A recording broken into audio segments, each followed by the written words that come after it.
Hi, my name is Ryan Pack. And I'm Nicole Barlow. This is Soundtrack Your Life, where we speak with a guest about a soundtrack that is important to them. Our guest today is DT from Space Castle. Welcome, DT. Thanks for having me, guys. It's been a long time coming. I'm sorry. But we're finally doing it, and I could not be happier or more excited to be here. Yes, and it is going to be worth the wait. And we're going to talk about a film that we're all in lesbians with. But anyways, DT, why don't you tell our listeners a little bit about Space Castle? Yeah, so Space Castle started out as a podcast. It was a nerdy podcast that me and a couple of buddies did for a couple of years. I've since gone solo, and now it's a YouTube affair where I'm doing green screen videos where it's me floating out in deep space talking about all kinds of nerdy subjects like 80s cartoons or action figures or retro gaming and so forth. You can catch it on YouTube if you do a search for @SpaceCastleShow, or you can take the easier route, the less confusing route, and just go to spacecastle.net. Very cool. And I remember listening to your podcast, and then I saw that you guys, you specifically, have gone the YouTube route. So check it out. Always well done. Thanks, man. And we're excited to have you. I feel like we've, been chatting on social media for like a couple of years, like talking about beer, talking about the Sub Pop record store in the airport. Yeah, yeah, the one in Seattle. Yeah, Yeah. Ryan's favorite pet subject is the store in the airport. Yeah, it was awesome, dude. Seattle is still probably my favorite airport I've ever been to. It was really cool. It's a great airport. Yeah, it's Yeah. beautiful. It's got it all. I mean, every airport should have a record store. I agree, especially stocked with local music like they had there. It was awesome. It should be like a craft beer store and then a record store with just local stuff. Yeah, I don't know why airports don't do that, where they don't just present like the local flavor. Like, even if you're just passing through. Like, I once did a flight from Phoenix, Arizona to Detroit, and we had a layover in Houston. I would have stopped and had local Houston beers and checked out some local Houston music. Absolutely. Yeah, I'm gonna have to spend my money there anyways. Right, exactly. Yeah. So today you have chosen Scott Pilgrim versus the World, the 2010 Edgar Wright film. Mhm. So why did you choose Scott Pilgrim today? Oh man, first of all, I just adore the movie. But second of all, the soundtrack is a work of art in and of itself. The way that Edgar Wright and Neil Godrich sort of curated it and put it together, and actually signed on bands to record original music for it, is such an interesting and unique and very cool take. And it lends itself to the authenticity of both like the Toronto music scene and just being a kid growing up in that era and going to local shows and playing in bands and getting into mischief and going through all sorts of life trials and whatnot. But it also speaks to me personally because the comics are celebrating their 20-year anniversary, which is insane. But that would put me at 20 years old when the first one came out. And it spoke to me immediately because I was that 20-year-old kid going to local shows, playing music with my friends, playing video games all the time, just being that nerdy kid, trying to figure out who I was, coming of age. And local music and just playing video games and making friends that way was where I sort of came out of my shell as a kid and really sort of discovered who I was and who I wanted to be, and met a lot of really cool people and went through the same trials and tribulations in terms of relationships and going to college and learning how to stop being an asshole and start being a grown-up who knew how to take care of himself at the exact same time these characters in his comics were at the same time. And when the movie came out in 2010, it was right around the same time that the comic series was about to wrap up. So I was 26 when the movie came out, the same age that the characters were when the comics were about to end and the movie was coming out. And the whole franchise has just been incredibly personal and just very meaningful to me because it was something that was there for me. And I was reading about these characters going through the same situations that I was at the exact same time at the exact same age. So it's musically very important. It's artistically very important. It's a footnote in the biography of my story, if I can say that without sounding weird. But I just adore this movie. I think it's wonderful. And the music is at the forefront of what makes this movie really magical and really special. Yeah, there's something about this movie. And I was talking to my friend Phil, who does music for like our podcast.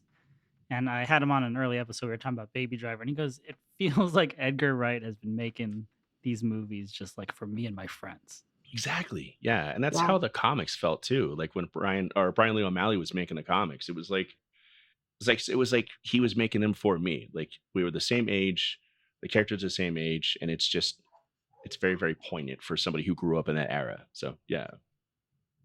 Yeah, like a lot of the music on the soundtrack, I feel like it's like, oh, Edgar Wright knows these bands too. He's an aficionado, man. Yeah, he knows his shit. He's great. Can I cuss on this podcast? Yeah, I can cuss on this podcast, right? I'm sorry. 100%. Okay, fuck yeah. Let it Let's go. But yeah, I'm sorry. Like you said, Edgar Wright he's a huge music buff, and that's one of the things that draws me to his movies in general. As far back as even his TV series Spaced. Like that Yeah. show is fantastic, and that movie is very largely framed by the music he loves too. He's just had a really good knack for telling stories and using music as such a huge tool to frame those stories. It's awesome.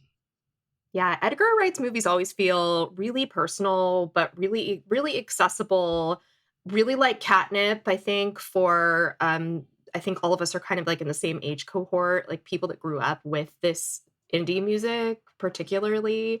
Not specifically like from Toronto, because I don't think you have to be like Canadian or from Toronto to relate to it. But I think, like you said, DT, like one of the brilliant things about this is how meticulous they were in matching each of the fictional bands to a real band. So as opposed to having one person compose all of the music, I think they really did the work and like making matches, which is very cool.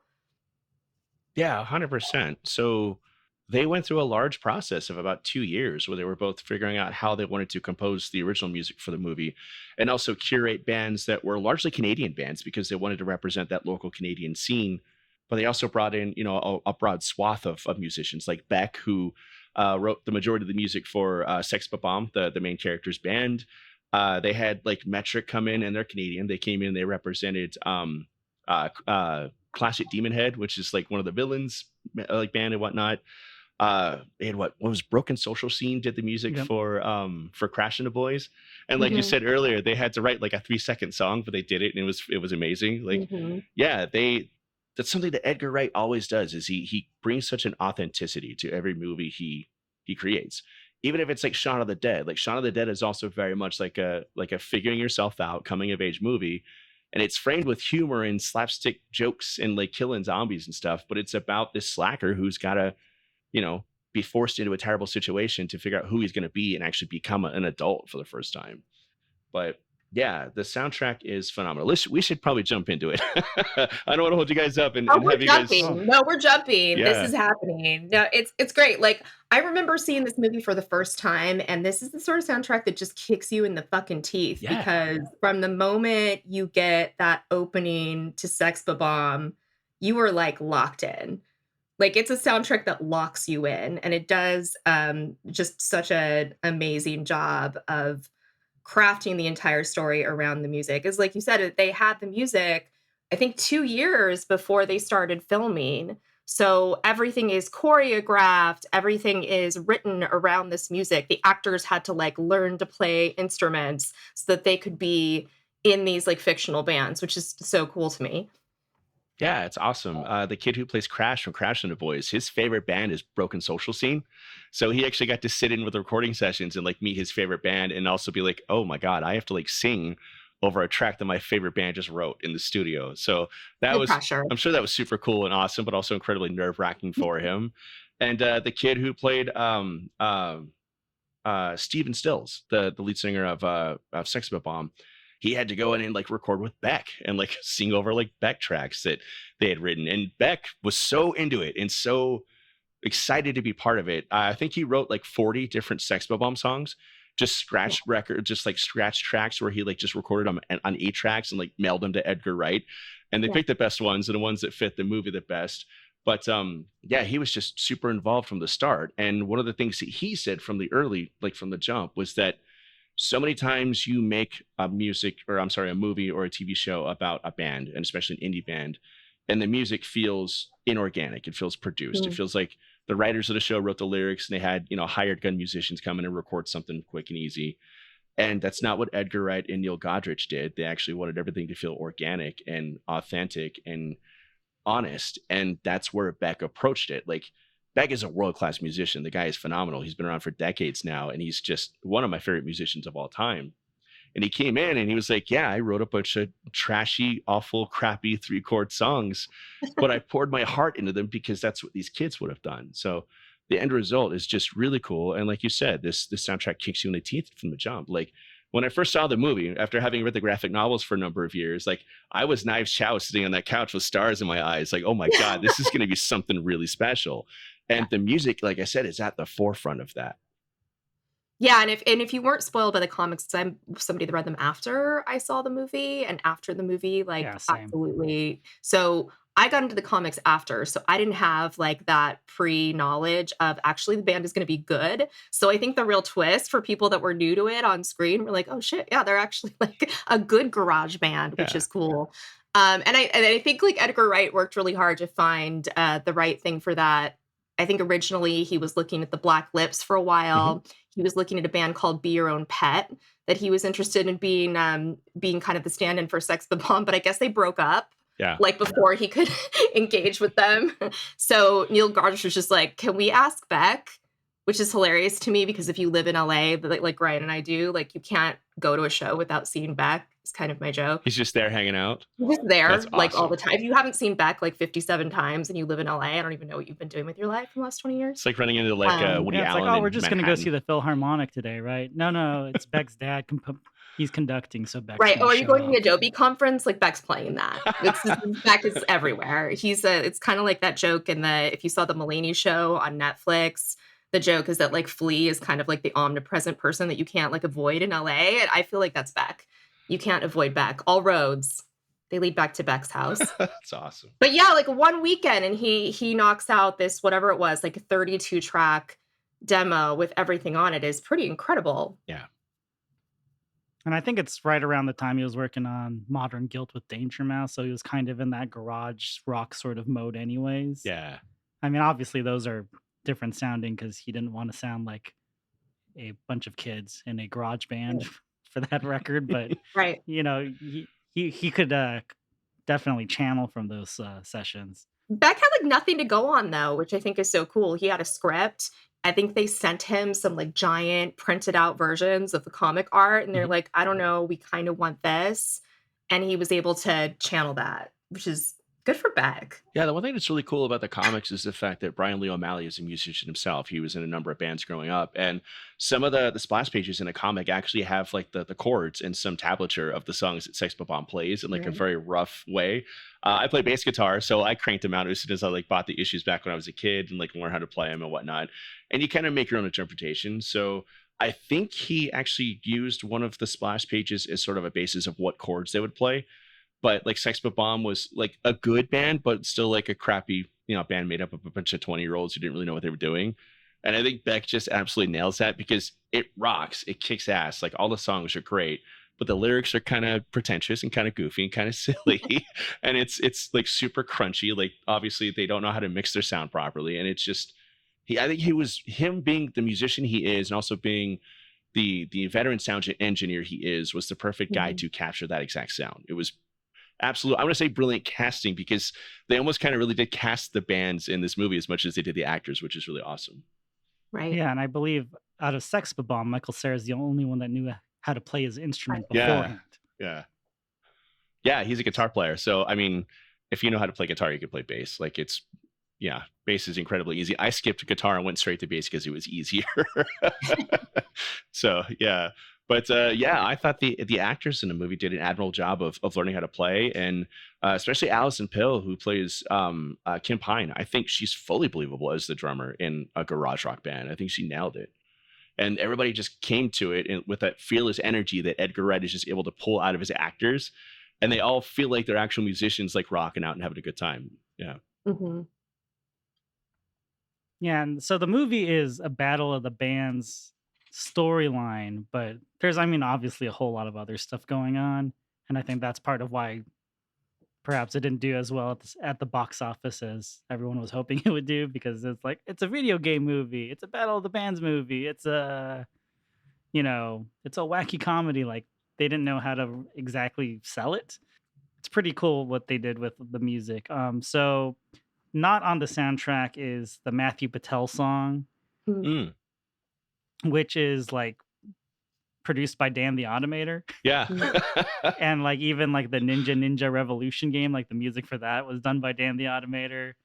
And the Katyanagi twins, like that scene, like their music is, I believe, Cornelius. Yeah. Mhm. And so like there's just like these Easter eggs of awesome music. And then, for us kids who grew up in the 90s playing video games, Michael Cera breaks out the Final Fantasy IV, battle riff. Which I learned how to play after watching them. And I was like, and that is exactly what would happen at like a band practice with like a bunch of like young 20-year-olds. Oh, you know that video game? Like I can play that riff. Like I remember going to like talent shows in like high school and like I can play the Mario Brothers thing on the bass. The do Mhm. do do do do do do Yeah. do do do do. That was always the thing when I was growing up too. It's like, again, I grew up a nerd and all my friends were nerds. So we would do LAN parties every weekend. We'd load up our computers and go over to somebody's house, and hopefully their parents would be cool enough to let us sit up in the living room because the garages were 120 degrees. But we'd spend a weekend, we'd like sleep on couches and order pizzas and play video games all weekend. And two of my friends, Nicole and Ryan and Alex Dudley, are incredible world-class musicians. Like one of them has been a touring musician since high school. The other one is actually an instructional designer for Fender now. So they both found their way into Yeah. awesome musical careers. But those are the two kids are like, we'd be sitting down and playing like Smash Brothers. And one of them would run over to the piano and just like crank it out and learn how to play the song that was playing during the last like battle we were playing. Like I remember one time we were playing Punch Out on NES, and my buddy Nick, he goes to my friend Alex's kitchen and he starts pulling cups out of the cupboards. We're like, what are you doing? Like, are you high? And he starts filling them up with different levels of water, and he starts playing the training theme from Punch Out on filled glasses of water. Like so like I said, music is ingrained in my upbringing. It's ingrained into my whole like how I communicate with people and how I socialize and whatnot. So again, this movie and the comics and the whole Scott Pilgrim franchise was just magical for me. You guys are stunned at my story about the filled cups of water. I know. Well, I'm trying to hear it in my head, Yeah. what that would sound like on the cups. Yeah. Well, I guess what the movie does well, which is hard to market, is like it understands like if you grew up in that era and you were having those LAN parties, like this is the movie for you. But how do you do that in like a 30-second TV spot? Man, I don't know. And I don't know, like the movie thankfully has found a cult following now, and it Mhm. really deserved better when it came out because it really came out at like the perfect time. Like all the bands that were in the movie and featured were probably at their peak popularity, especially like Metric, who were just exploding in the early 2000s, mid 2000s. Video games had become like a wide mainstream thing that everybody was doing instead of like the quiet kids in the back of the class. Everybody was playing Call of Duty and Medal of Honor and Tony Hawk's Pro Skater and whatnot. It was just a weird thing where like I don't know if Universal really knew how to sort of market the movie. And as much as I hate to say it because I love the guy and I think he's hilarious, Michael Cera was, I don't want to say box office poison at the time, but it was a little bit of a weird lull in his career where he was like post Arrested Development and he had just done that Year One movie, that caveman movie with Jack Black, and that bombed Yep. terribly. And I think he was just overexposed and everybody thought it was just going to be like another Michael Cera movie. And it is, but it's really very much not either. But yeah, everybody I know who's seen it absolutely loves it. And I am constantly trying to turn people on to it if they haven't seen it. Everybody I show it to, they're like, holy crap, why didn't I see this in theaters? I know they do re-releases in theaters every once in a while, and they do really well.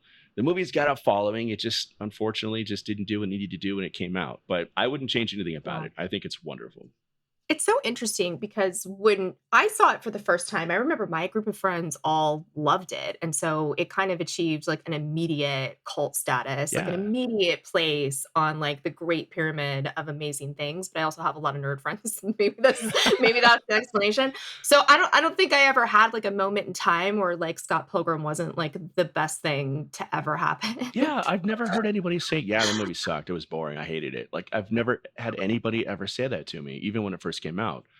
And I don't remember reading any bad or scathing reviews of it because Edgar Wright even was like a golden child at the time with his Cornetto trilogy Mhm. being so hip and so cool at the time. So I don't know if it was just like a perfect storm of things that just didn't convalesce the right way for the movie to make it big. But again, I'm really happy that it has the audience it has now, and nobody seems to hate it, which is wonderful because it's impossible to hate this movie. It's wonderful. It's great.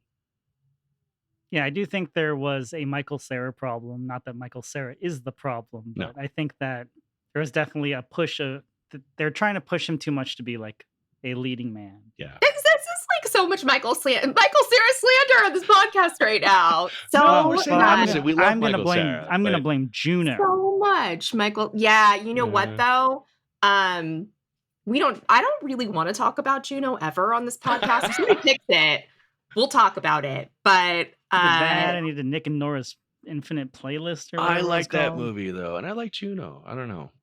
yeah, well, I mean, I think you're right. I think maybe they were trying to hold up Michael Cera as being like the we're gonna slot him in as like the hipster leading man. This is gonna connect with like the kids, the youths of like the aughts, right? And so I think he did get typecast for a really long time. But Michael Cera aside, this movie has an excellent ensemble cast. Oh, yeah. Like an incredible ensemble cast, which I think is part of why it still gets talked about today because everyone is good in it. So however you feel or don't feel about Michael Cera, you can find something to enjoy. We touched on Metric and how Metric was like a really big deal at the time, but Metric as the stand-in for, or this the inspiration for Clash at Demonhead and their music being used in this. That aside, Brie Larson and her version of Black Sheep is like probably one of the more celebrated like soundtrack songs ever. Yep. The fact that they didn't originally release it and people like clamored for it for years, and then finally they like re-released the 10-year anniversary edition and you can listen to it now is, I think, a testament to how big that was. Yeah, absolutely. People don't realize that Brie Larson was an aspiring pop star before she made it big as an actress too. Like she's got pipes. She's an excellent singer, and I think she absolutely tore up in that song. I love Metric, and I think that the Brie Larson version of Black Sheep rivals the Metric version. Like, nothing against Emily Haynes. Emily Haynes is an all-time banger of a singer. She's fantastic. But yeah, Brie Larson knew what she was doing, and I think she nailed the character and nailed performing that song as the character. It's pitch perfect. Yeah. Yeah. And how often can you say that about an actor performing as a musician in a film? Not that often. So I feel like that alone is special. Yeah. Yeah, I've never met anyone who bought the Walk the Line soundtrack and was like, I prefer these over Johnny Cash. Right? Because most of the time in like biopics, like Walk the Line, you have actors that are training for months or for years to be a singer. You have that Bradley Cooper thing where he's like, I spent 5 years of my life, trying to be a conductor. And then they like still don't get there. There still isn't like, you don't get sold by it. You're not transfixed by it. And I feel like Brie Larson just walked on and like, yeah, absolutely tore.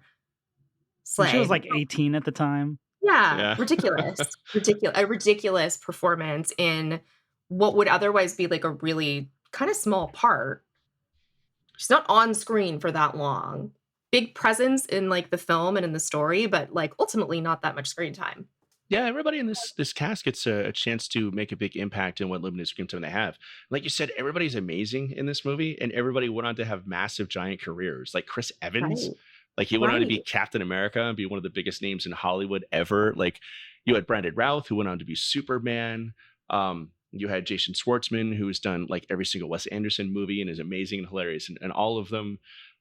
Thomas Jane shows up for like 30 seconds, and it's one of the funniest parts of the movie. Like, what's really cool is I've heard that the cast has like an email chain, like a text, like a group text that's been going on for 20 years now, where they're all or not 20 years, but like 14 years or whatever, 15 years since the movie came out, and they still talk all the time, which is amazing. So they're all checking up on each other and like saying happy birthday and like asking about each other's kids and like what projects they're working on and whatnot. So Edgar Wright's got this awesome way of like roping people in and winning them over and then creating these casts of people that just love each other and stay friends forever.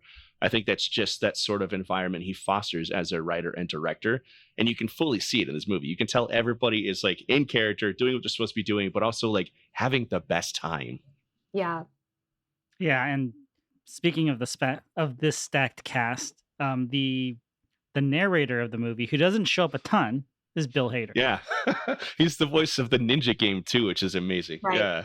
Right. So it's just like casually Bill Hader's there too. Yeah. And those are sorts of like little like almost Easter eggs to this movie that I think the more you watch it, the more you get out of it. It's infinitely rewatchable to me. Mm-hmm. Yeah, I think I watched a reading of it like during the pandemic. I think they were doing it for charity or something, and they didn't have Bill Hader there, so Jason Schwartzman was the narrator for because he doesn't show up till the end. Yeah. Right. But you could tell they were all having a great time as he was, reading like the little stage directions, and yeah, that's it's cool. it's even just a funny script to like read aloud. Yeah. Yeah. Apparently, Edgar Wright told the actors not to blink because it would look more anime. Oh, It's the only thing that doesn't sound fun to me, but the rest are yeah. I pretty can see badass. that. Like, how do you not blink? I don't know. I would be so distracted, like trying to remember my lines and like get the cadence and like the actions right without trying to blink at the same time. Like, Yeah. I don't know. But yeah, I didn't mention Mary Elizabeth Winstead and Aubrey Plaza, who've gone on to be megastars since this movie. Right? Like, Mrs. Ewan McGregor. right. Yeah. Yeah. But yeah, man, this movie's stacked in terms of like the music involved, the talent involved. It was just probably a dream project for Edgar Wright, honestly. And knowing he was a big fan of Brian Lee O'Malley, who is on set and actively engaged as a sort of consultant on the movie as well. So he was there. He was like showing them where he like drew the houses so they can like go and shoot the houses in the movie, and like all the different like music venues he played at and like frequented as a kid. So everything is like wildly authentic, and Edgar Wright was like insistent on like shooting on location and making sure that everything was as authentic to the comics as possible. And it's a wonderful companion piece to it as well, to the comic series. And I think O'Malley or Brian Lee O'Malley shows up in one of the clubs. Like he's Mhm. at the bar Does he? having a drink. His wife too, I think. Don't they have like sort of little like cameo roles or something? See, I never noticed that, and I'm gonna go watch the movie again tonight for like the 100th time and go look for Brian Lee O'Malley. That's so cool. That's awesome. I love these movies where you have like so many professional musicians making music for unprofessional people or for fake bands and stuff.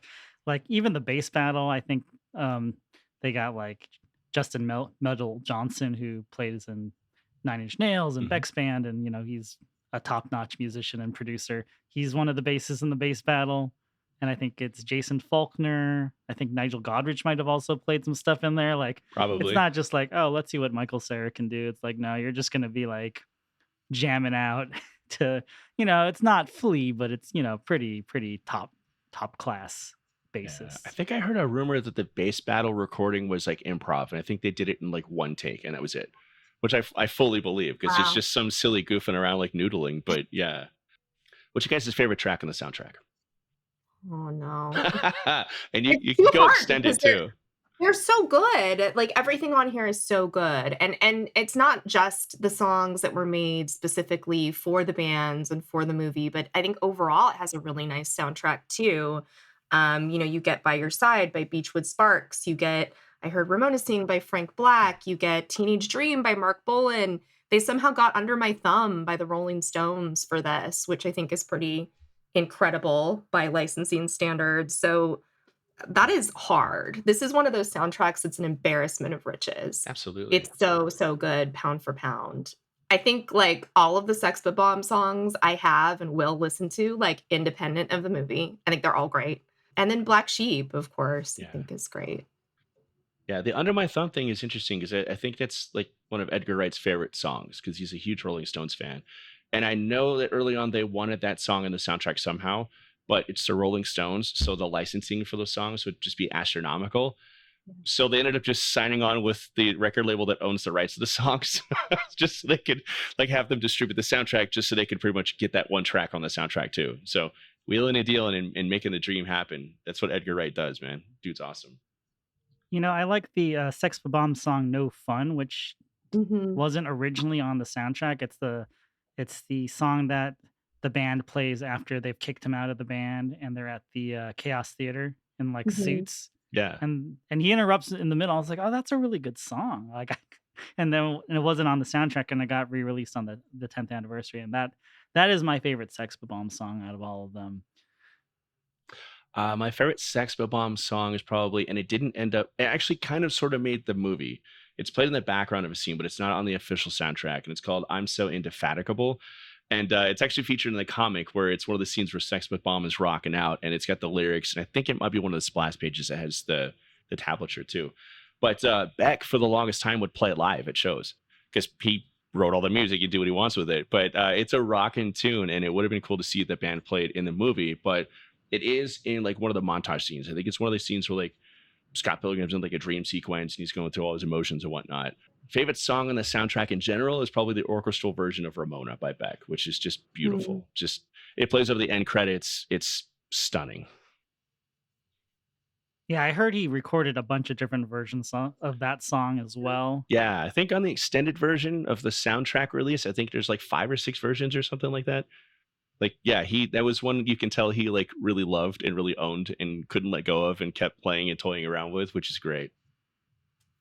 Yeah, and I heard Michael Cera, like, he had a few different choices of the version that he plays in the movie, Mhm. and he chose like the most complicated one. Yeah, he's a guitar player. He could swing it. So yeah, it's awesome. I love that dude. You said we were slandering him, but I love that dude. He just got into a crappy point in his career, right at that point where that movie was released. But I think he's hilarious and brilliant. I Yeah. really do. No, So I wasn't trying to slander him. I just feel like I don't know. I feel like it's the same reason why Popstar failed because people are like Andy Sandberg. yeah, that was a weird one. It's an okay movie, but I don't know. That wasn't quite. If it came out now, it'd probably do better, just because Andy Samberg is such a bigger, more recognizable, and more understood sort of comedian slash celebrity. Back when that movie came out, I don't think it was the right point for his career just yet. But I think Andy Samberg's hilarious and everything too. Yeah, I mean, I think Michael Cera probably got a little overexposed, and then like by the time Barbie hit, they're like, "Oh my God, Michael Cera's back! Everybody missed him so much." It's like he Right. became a cult hit, Yeah. like the movie became a cult hit in a weird way. Yeah. But yeah, that dude's hilarious and he's great and funny. And every time he shows up, he's a delight. And also very Canadian. Very Canadian, which is cool and also Right. authentic. Yeah. Which was it's essential, right? Mhm. Like, how are you not gonna have Michael Cera and Broken Social Scene Yeah. And metric Yeah, and yeah. together at last, you because I know? think all the actors in Sex Bomb are Canadian, and I know Knives Chow is also Canadian. I think they might be. I think you're right. Yeah. I know Alison Pill is for sure, Mhm. and she's married to Jay Baruchel, Yeah. Yeah. Canadian Um, power couple. yeah. Canadian supremacy. That's awesome. I didn't, yeah, now that I'm piecing it together, I didn't realize that most of the cast was from Canada. That's rad. Edgar Wright, And I Uh, man. think they could have easily said, like, you know, we're not the Canadian thing doesn't matter, right? I think in less capable hands or in somebody that didn't want to be true to the source material, they might have like removed part of that. They might not have filmed in Toronto. They may not have used all of the bands that, you know, O'Malley was listening to when he made it and that kind of inspired this. They may not have gone as far as to say, like, oh, Envy Adams was inspired by Emily Haynes. Like, let's try for that. Mhm. So it's cool that like there's something about that that doesn't feel super corporate, like super studio driven. I think that's why people love Edgar Wright so much because it's those details that he tends to care about so much. Yeah, it's not a soundtrack like the Transformers or something where it's got like Linkin Park. Like, no offense to Linkin Park, they were brilliant. There's No, we can no. slander Linkin Park. We just Okay, can't all slander right. I didn't want to offend We're either of good. you. I fucking hate Linkin Park. I'm sorry. That's why I went there. But like, there's No, no it's Linkin fine. Park. There's no Limp Bizkit. There's no Will Smith on the soundtrack. There's none of that. It Sure. was bands that were specifically curated because they felt authentic or were key parts of the development of the story right from the jump. When Brian Lee O'Malley like wrote the comics, and like you said, that's such a cool thing where a studio could have like come in, like Universal Studios could have been and said like, yeah, no, we need a Britney Spears track here. Like, we got to have it. Let's have Clash of Demonhead sound like Britney Spears instead of Metric, who were like we said, huge at the time, and it was a smart choice to do it. But they let Edgar Wright do what he wanted to do, and he got to make this sort of lightning in a bottle, weird, quirky, unique, and beautiful and awesome film almost exactly how he wanted to make it, was no interruption. And that's such a rare thing. And again, that's why it's so unfortunate that the movie wasn't just a huge box office success, because this movie could have been the catalyst for a lot of other movies like this to get made too. Like a lot of, weird, quirky, just cult classic sort of movies that could have gone more mainstream and could have made a lot of money and been more at the forefront. But them's the breaks. That's how it happens. So, yeah. Yeah, I think even the drummer of Clash of Demonhead, who has no lines in the movie, I believe she is from a Canadian band as well, called The Like. Really? That's awesome. And they could have cast anyone in that role because I believe her character design is like from the comics. Yeah. So they could have just put anyone in like a wig and stuff like Yeah, that. she's got the big John Lennon glasses and like the arm wraps because she's a cyborg. Yeah. Yeah. That's one character I wish had a bigger role in the movie, as along the lines of the role of the character in the comics, because that character is a lot of fun in the comics, and she's very much just like a bit like stands in the background. She literally fades away when the action starts in the scene where they're backstage at the Rocket after they play their show and whatnot, and Todd and Scott start fighting. That character whose name escapes me, and I feel guilty for it escaping me just now, but she literally dissolves and disappears as the scene plays out. I don't know if they did that as like a gag, as like a wink wink nudge nudge type of thing, but it's funny that she just literally dissolves and you never see her again, and she's present for the rest of the story in the comics, so it's funny. Do you have a favorite Evil X battle? Oh, So hard to choose. They're all so great. in the movie, it's probably Todd Ingram, just because that whole scene at the castle with Chris Evans, just he plays the asshole so well, and you know he's like a sweet, kind, caring guy, but he plays that hothead, like arrogant narcissist prick so beautifully, and he's just doing it to a T here. It's just so hilarious. He's Lucas Lee. Yeah, Lucas Lee is such a great fictional action star, by the way. Like, just an incredible turn of events that he actually like became like this like huge bankable Marvel star. I think this is maybe where the story about the Hives comes in. Yeah, well, I want to bring up Chris Evans before we do that. So he had been cast as Captain America, but the first Captain America film hadn't come out yet, and so people were like, "Oh, the Human Torch guy is gonna be Captain America." Like, the Fantastic Four movies are pretty mid, and I think this was a huge step towards people being like, "Okay, maybe he can do Captain America. Like, he's pretty great in this movie." Yeah. He's versatile. People don't recognize that. He's very, very funny and very clever and very smart in how he like both approaches and portrays his characters. Like Lucas Lee could have been grating, could have been dumb and stupid, but because it's Chris Evans, it just works in such a like underlying level. Like there's so much going on there. That dude's just awesome. I'd love to have a beer with that guy.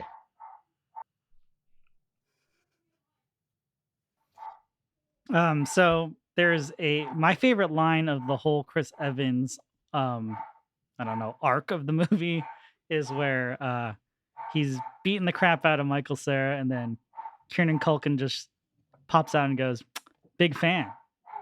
And he goes, "Why wouldn't you be?" and that is from an interaction that Edgar Wright had with the lead singer of the Hives. Pele Almquist said that? Yeah. So that is so Pele, funny. and he goes, "Big fan," and he goes, "Why wouldn't you be?"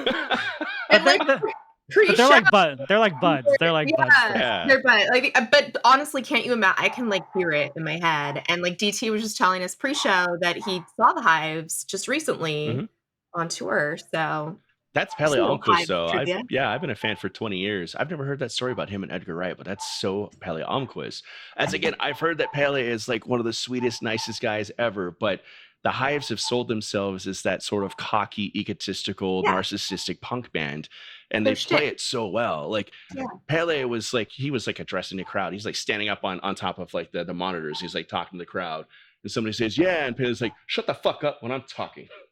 And it's like the funniest thing ever, because you know he's not serious. He's playing that character and he's having a blast doing it. But that's so funny. I've never heard that story and I love it. That's awesome. By the way, I just realized I mixed up Lucas Lee and Todd Ingram, and I feel like a complete tool now.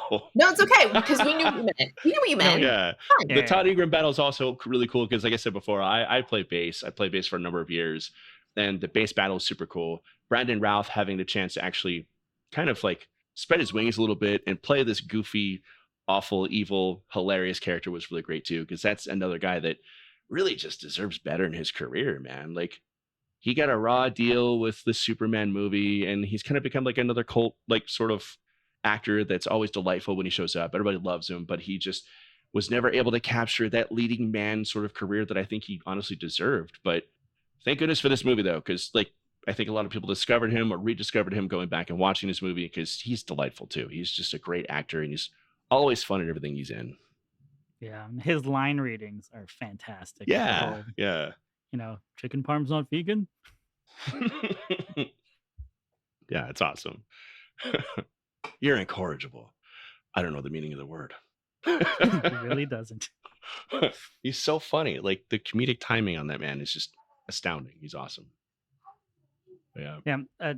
To skip back to the Chris Evans fight, I like how they use the stuntman extras. Like he has them all like fighting, Yes.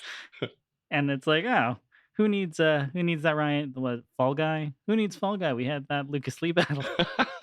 That was all about the stuntman.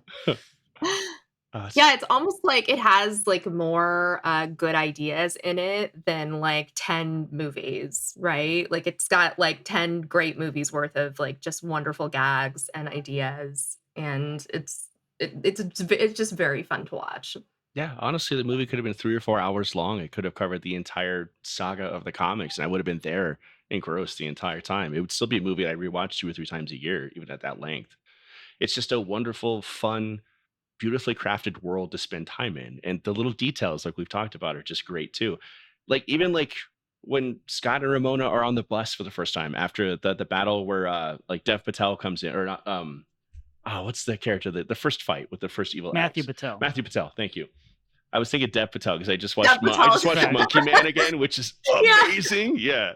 But We love Dev Patel though. yeah, We can talk about him. Dev Patel's fantastic. And holy crap, what a directorial debut. Man, that movie was awesome. But the scene where Scott and Ramona are on the bus after they leave that show, after that first fight, and all of the out of focus streetlights outside the window while they're riding along on the bus shift from circles to hearts as their conversation is going on. And it's little stuff like that where you don't even notice it the first time you watch the movie, because Edgar Wright just likes to build these layers upon layers upon layers where every frame is a painting. There's something going on just beyond the performances of the characters and what's going on with the story. Like every aspect of everything in the frame of his movies is helping tell that story. And I love that about him. Baby Driver is another really good example where it plays as just like a really clever, like music framed action movie. No, go back and watch that again. It's nuts. That man is a genius. And I don't know how long or how much effort he puts into conceptualizing all of his movies before he goes out and makes them, or if he just comes up with stuff on the fly, or if ideas just come to him in post and he like runs to the editor, is like, hey, we got to do this. But the layers in all of his film are just incredible. It's meticulous. It's almost like ADD or like hyper focused, but it's incredible. The dude's one of my favorite filmmakers of all time. Yeah, I remember seeing some sort of featurette on that Matthew Patel fight where they were talking about the fight choreography, and it's like it's a little bit of like martial arts where you're hitting like sandbags where you have like you have the impact, there's like smoke, and it's a hybrid of like this other, and we've got some like wires going on. I was like, how do you even come up with that? Well, you get Bill Pope, who directed or who did the cinematography and the camera work for The Matrix to shoot your movie. You start there, and holy crap, Bill Pope shoots the crap out of this movie. He's wonderful. Honestly, one of the foremost cinematographers for action movies ever. So you get him to figure that out, and then you just gonna step back and be like, go ahead, Mr. Matrix guy. Like one of the highest grossing action movies and the highest grossing R-rated movies of all time, and one of the most influential action movies ever made. Please make my silly video game music influenced fight scenes look amazing. Like the craft in this movie, I know we're here to talk about the soundtrack, but the craft in this movie is really something else. Like it's just on a different level, and you expect it to be a lark, you expect it to be a goof. You come into this movie thinking like it can be so much less. This is a movie about like video games and comics and evil exes, and that's all pretty lightweight stuff on the surface, and it's really just like a masterpiece of filmmaking. Yeah, it's so good. I could watch this movie all the time. It never fails to make me happy. Yeah, it's right up there with like Lost in Translation, which is another like sort of really well shot, really well framed in terms of using music to tell the story movie. And those two movies are probably my biggest like get comfortable, like fall asleep to movies. They're like a warm blanket. Like they're just wonderful. Yeah. Yeah, and there's like gags in this movie. Like if you miss one, the next one comes so quickly it doesn't even matter. Like it wasn't until maybe after I read the comics where Anna Kendrick keeps on referring to Scott as little brother, even though she's the younger sister. Yeah. Right. Stuff like that. Yeah. Also, we've even talked about how Anna Kendrick is in this. Also became fantastic in this movie. And like Kieran Culkin, holy crap, he's like an Emmy award-winning actor now for Succession, and he's like the secret MVP of this movie. Absolutely. Kieran Culkin is like, and it changes every time I watch it, but arguably my favorite part of this movie. Yeah, he's so good. Yeah, Wallace is probably my favorite character in the comics, honestly, and he's a low-key character. And when they Yeah. cast Kieran Culkin, I was like, who the Fuller from Full House or from Home Alone? Like, okay. And then he comes in, it's like, holy crap, that's Wallace Wells in the Flash. Like Yep. Edgar Wright, holy crap, how did you like even think of that? Like, but yeah, Kieran Culkin, he's a powerhouse. He's an amazing actor, and Also he's great comedic timing, like, yeah, just Oh great, like, yeah. so he yeah, gets the most biting lines off in this movie, and yeah. it is, like, everything, everything. Yeah, he's such a sassy, self-absorbed asshole, but you can tell he loves Scott at the same time. Like Scott is his dude. Mhm. Like he He loves literally Scots. takes care of Scott and feeds him and clothes him and puts a roof over his head, gives him horrible amounts of shit all the time. Tell him he's not as good as Gideon. Like he's just kind of a shithead, but he also loves him and wants to see him succeed and like win out in the end. And Kieran Mhm. just nails that. He nails all the little nuances and beats of the character in limited screen time. Like all these characters are just so well written and so fleshed out and so well directed that even in limited screen time, they all have poignant things to say and do in this movie. And it's incredible to see that level of detail with all of these characters in such a big ensemble. It's masterful. Yeah, and I just because 'cause we're on the subject of details, I think you also have to give a shout out to the score in this movie Yeah. because they could have chosen, session musicians. They could have gone, like, the easy route, but, they didn't. They brought in, Kevin Brendan from Broken Social Scene. They brought in, people from Supergrass to be session musicians playing Yeah.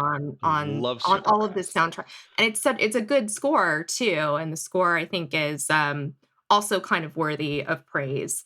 It's just all around, like, everything and every choice that they made for this soundtrack is really stunning. Mhm.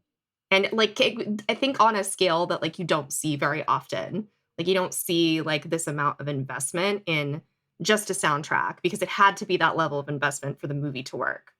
Yeah. The soundtrack should have won a Grammy. It should have won a lot of Grammys, Yeah, honestly. what won the Oscar that year for, like, Oh, best song? 'Cause jeez. definitely nothing from this, but it No, should've. it could have been Ramona. Honestly, the orchestral version of Ramona, I could see that as being an Oscar winner. I could have seen and loved seeing Beck with an orchestra playing that song on stage at the Oscars. Right? That would have been amazing. Right? But I mean, yeah. If what's his face from Garden State can win an Emmy for just getting like a bunch of Sia songs together, if he could win a Grammy for doing that, why did Edgar Wright and Nigel Godrich not win an Emmy for going out and curating bands and casting them in this movie to write original music, and then going out and getting Right, even more original music on top of that and compiling one of the best soundtracks ever? How did that not right. win a Grammy?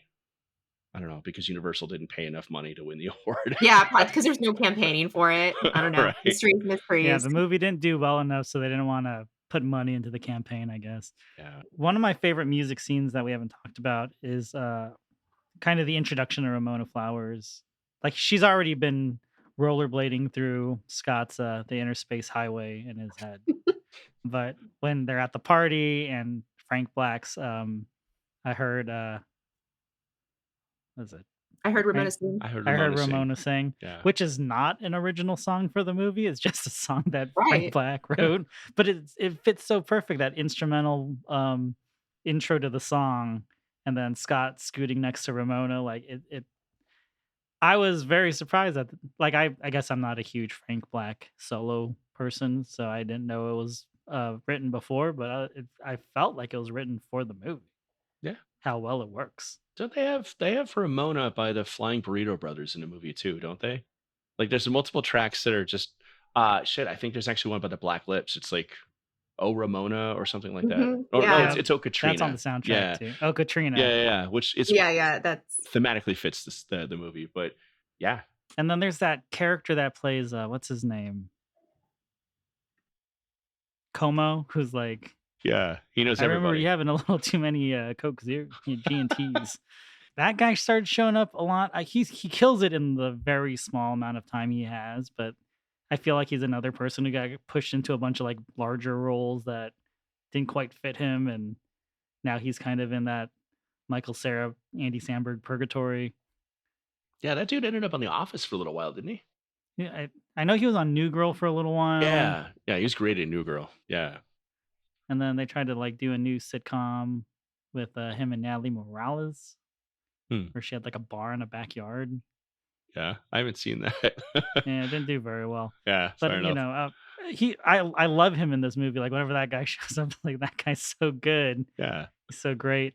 I wish good things for him because of this movie and how Yeah. great he is, just like nagging Scott. Yeah. Hey, I remember you used to drink and you used to drink a lot, Scott. I'm like, yeah. I love the dude in that same party scene where Scott's going person to person asking him about Ramona. And there's that one guy, and I've never seen him since. Is like, she's got some battle scars, dude. And And he's he's like got the those weird standout of the. He's eyebrows. like the standout of the movie. And I don't know if he's ever. I don't even know if that dude's an actor. If he's just somebody who like showed up, He's like somebody's saw he friend. was like saw a party happening and just walked into the party, ended up in the movie. I have no idea, but he just nails that line delivery, and that little bit role was just perfect. Yeah, and I think they save him for like the last person he talks to. Yeah, yeah, It really does a good job though of like the ensemble cast. You kind of feel like they've known each other forever, and you definitely feel like they all have like different like high school beef. Like you believe that they have like beef, and then like there are like different reasons why everybody hates Scott, yeah. Well, which I find so delightful. By the Lady way, yeah, dudes. yeah, exactly. Like I believe that Aubrey Plaza hates everybody, but I really yeah, believe that she hates Scott Pilgrim in this movie specifically, as yeah, yeah.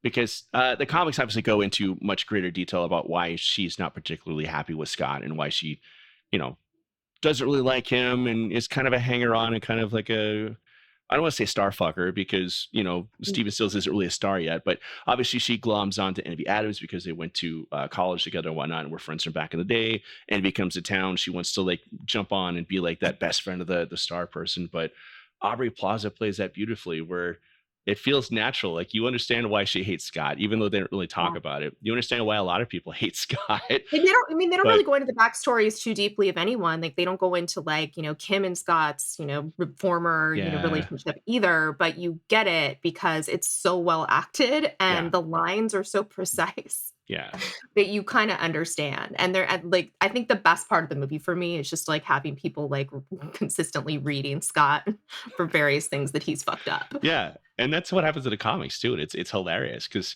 you want to root for Scott in both the comics and the movie because he is a generally likable guy despite being a self-absorbed piece of shit. Like you don't want to see him fail. You want to see him succeed and win out and not get murdered. But at the same time, like he's a dipshit who's done a lot of people wrong, Right. but with such innocence and such a weird sort of like lack of self-awareness that you're almost like, oh, like why'd you do that, Scott? Yeah, and I You think, like, know? there's an empathetic quality to Michael Cera too that makes you root for him because he is truly, like, on screen, kind of an underdog. There's just Yeah. not any other read for him. He's very hard to hate Yeah, in exactly. my mind. So I think a lot of people would argue this, but I feel like the movie doesn't let Scott off for his failings, which is nice. Yeah. They don't like, try to sugarcoat anything. Like all of the people around him are kind of like singing at him like a Greek chorus and telling him all the reasons why he sucks, Yeah, and which then makes he it fun. straight up gets murdered for his discretions, Right. his misdeeds. He has to come back, and obviously he's got the extra life, which is a brilliant gag. Holy crap! Such a How good how gag. awesome was the extra life gag?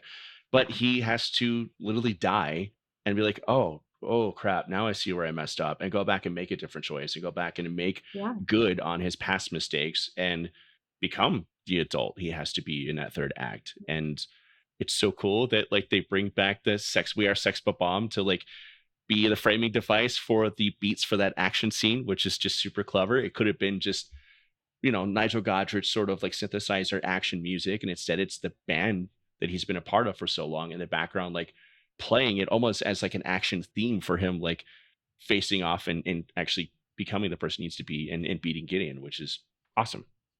Yeah, it's a nice touch that he dies when he gets the power of love because he needed the power of self-respect. Exactly. You can't love anybody else unless you love yourself first. That's right. Yeah. It's true. Also, don't Except date teenagers in high school. That's gross. That's yes, I awful. like how they all make it very clear she is 17 years old. Yeah. Right, but that's the other thing that I appreciate is that everyone's telling him, like, "No, absolutely not." Yeah. A lesser movie would not confront it that way, I Hmm. feel. Yeah. Beautiful girls. That's true. Um, Beautiful girl. No, we That's a don't good movie. But yeah, oh, yeah, yeah. but yeah, I like how it's like immediately like you're going through something like why are you dating a 17-year-old? Yeah, like what sort of trauma are you processing? And then we learned the trauma was the whole relationship with Envy Adams, which again, going back to what I went through, like when this movie came out and when Volume 6 was coming out, the comic, I was 25 and going through my first really, really big bad breakup. Mm. So this movie was very much like it was this and like 500 Days of Summer, which Oof. was Ooh. sort of You were a going through it, I DT. was going That through it. man, Yeah, 2010 got you I good. know. So really bad breakup, and we were living together. So I was sleeping on a Oh, friend's couch at the time, and I was oh, watching these DT. movies. Okay. But it wasn't like a Mm. coping device. It wasn't like I was watching like Dirty Dancing and eating ice cream, like New Girl, like anything like that. It was this movie and 500 Interesting. Days of Summer made me realize that I wasn't like victimized. I wasn't like my heart was broken and I was feeling crappy, but it wasn't like somebody like villainously came into my life and made me happy and then ripped that away and was like the bad person. There was a lot of shit that I did wrong in that relationship too that I had to grow up and atone for and realize and learn from. And watching Scott Pilgrim again, because I was so already emotionally invested in those characters and that story, and seeing the movie and then reading Volume 6 right after that because it came out immediately afterwards was eye opening for me because I needed that. And then watching 500 Days of Summer, which I don't want to take up any more of you guys' time, but people watch that movie for the first time and they're like, wow, like Summer's like a bitch. Like she's a real piece of shit. Like poor Joseph Gordon-Levitt, he really got put through it. But then you watch the movie again and it's like, no, he was projecting onto her and he was trying to force this relationship to be this perfect, idyllic form of a relationship that he had seen in all the movies he as the character had watched. And the movie makes a point of saying that. And he's got to realize that, yeah, no, it was all in your head, dude. Like she told you right from the jump, like she didn't want anything serious. She didn't want to fall in love. She was just enjoying his company. She was there because it felt right. And it was a beautiful relationship they had. And he was the one who was building it up in his head as being this sort of thing where he was like victimized and like torn down and he did it to himself. And I kind of, in retrospect, after watching those movies and whatnot, especially Scott Pilgrim, I realized that I did that to myself in a lot of ways too. So it just comes full circle to say that this movie means a lot to me. Scott Pilgrim does, and it's something that's very much a part of my most formative years. And it's really cool that I got to experience my formative years with these brilliantly, wonderfully realized characters who were going through the exact same shit I was at the exact same time. And also playing video games and going to local shows and like being musicians and going out and staying out all night and being shitheads. So it's a wonderful movie. It's one that's near and dear to my heart. And I'm just incredibly, eternally thankful to Edgar Wright for being the person to see the potential of the comics to make this movie. And also just craft this world with these actors and this incredible, wonderful music that is so central and so important to the story, and putting it out there for me, especially to enjoy. I don't care about anybody else. I love this movie. So yeah, I selfishly like choose this movie for my own. You're not sharing. I'll share. If anybody wants to ask me nicely and bribe me, I'll share. But this is my movie. I love this freaking movie. I really do. That's beautiful. That's a beautiful love letter to this film and to what it means to so many people, especially people that I think, again, are like in our age bracket. It's the Yeah. perfect movie to see in your 20s, but I think it also, holds up as a piece of art beyond that. Yeah, 100%. Do you think Joseph Gordon-Levitt would have been a better Scott Pilgrim than Michael Cera? Oh, that's a weird thought exercise, Here's a weird one Ryan. for you guys. I believe there's an alternate universe where Johnny Simmons, who played young Neil, would have been the perfect Scott Pilgrim. But he didn't have the star power. He didn't have that career he's got now. He hadn't done Jennifer's Body yet. I think Johnny Simmons could have and would have been the absolute like comic perfect Scott Pilgrim. But Interesting. I wouldn't trade Michael Cera's performance because I think he's awesome in the role. But what I will say is that of all of the like unrealistic things in this movie, I think the most unrealistic thing is that Michael Cera and Brie Larson ever dated. oh, I don't know. When I was 155 pounds and running and playing bass guitar and being this absolute shithead nerd, I did okay. Honestly, I did. Yeah. I mean, girls. And I'm saying this is like I have already come out as like I love Michael Cera. Yeah. Wonderful. But Scott Pilgrim specifically. He's got that charm about him. Girls love and I don't mean to speak for you. I don't mean to mansplain her, but In my experience, girls love this skinny, awkward, but like charismatic, silly, goofy guy who can do something cool, like play an instrument or is in a band or whatever. So And they were in a band together, I I think. think we're yeah, meant to believe that it was like born out of being in the same band, and that maybe she was a very different person before her yeah, fame. yeah. So I suppose there is maybe a universe there, but I still. mean, Alex Greenwald, her ex-fiance, is also very skinny. Oh shit, yeah, that's right. Like, just to be clear, by the way, it's not because he's skinny, it's because he's Scott Pilgrim. Sure. Oh, Yeah, sure. But yeah, I assume that it's just you're in your teens and you just end up dating a band member. sure. Yeah. Last needle drop I wanted to mention for Scott Pilgrim. I missed it the first time I watched the movie. Is the Anthems of a 17-year-old girl by Broken Social Scene, Oh yeah. and it shows up. I think right after he gets a life, he gets the one up, and then he like sees knives, and you hear it for like 5 seconds, It's and very he's like, sort of distorted and echoey too. Yeah. yeah, and he's like, gotta go, and I was like, Yeah. wow, it's one of those like you blink and you miss it Yeah, it's sort of super needle drop. fast. It's Yeah. super fast. It's like even like songs have cameos in Edgar Wright movies. It's so cool. Like, and it's poignant, and it's like a blink and you'll miss it, but it's like a song as opposed to an actor. Like I like I said before, I love how he treats music as a character in his movies. Like Yeah, the he music has a absolutely role does. to play and has a contribution to the story from beginning to end, and it's just wonderful how he's able to do that. Yeah, I think also for a lot of people, Canadian or not, like, that era, Broken Social Scene was a huge deal. Oh, absolutely. Yeah. Like, you forgot it in people's monumental. Yeah. Canada was huge during the time. Like, holy crap, you had the new pornographers, you had Broken Yeah. Social Scene, Metric was huge at the time. Like, Vice yeah, was blowing up. yeah, Yeah, like a exactly. really golden age of, Canadian indie music. Yeah. Vice was showing up on Sesame Street Yeah, soon about right. numbers. Yeah. Yeah. And shout out to Edgar Wright for pulling out the Plum Tree Scott Pilgrim song. I'm sure Right. those musicians got a nice little bit of residual check out of that just for having the song being featured in like a Universal movie. Because I don't think they've probably played a show in 15, 20 years. But Plum Tree is actually pretty dope. They are on Spotify, and you can find a bunch of their old songs and videos on YouTube. They're a lot of fun. Just a cool, quirky sort of bubblegum pop, like all female quartet from Canada, and they just kicked ass. They were awesome. Yeah, that's a great song too. Yeah. And that is what the movie is named after, that song. Yeah. Yeah. Not the other way around. No. And I think that's the magic of this, is right? It's like, it's so music first. Like, the fact that this entire thing stems from a track name Yeah. is very unusual, highly satisfying. If you are a music fan or a film fan, like, it scratches a lot of itches. And also the creative marketing team behind the movie. There was an Xbox game that they came out with, like a arcade style side scroller. Yeah. The beat 'em up. Yeah. Yeah, beat 'em up game. That was great too. Yeah. They just recently re-released that because it was on Xbox and it got delisted.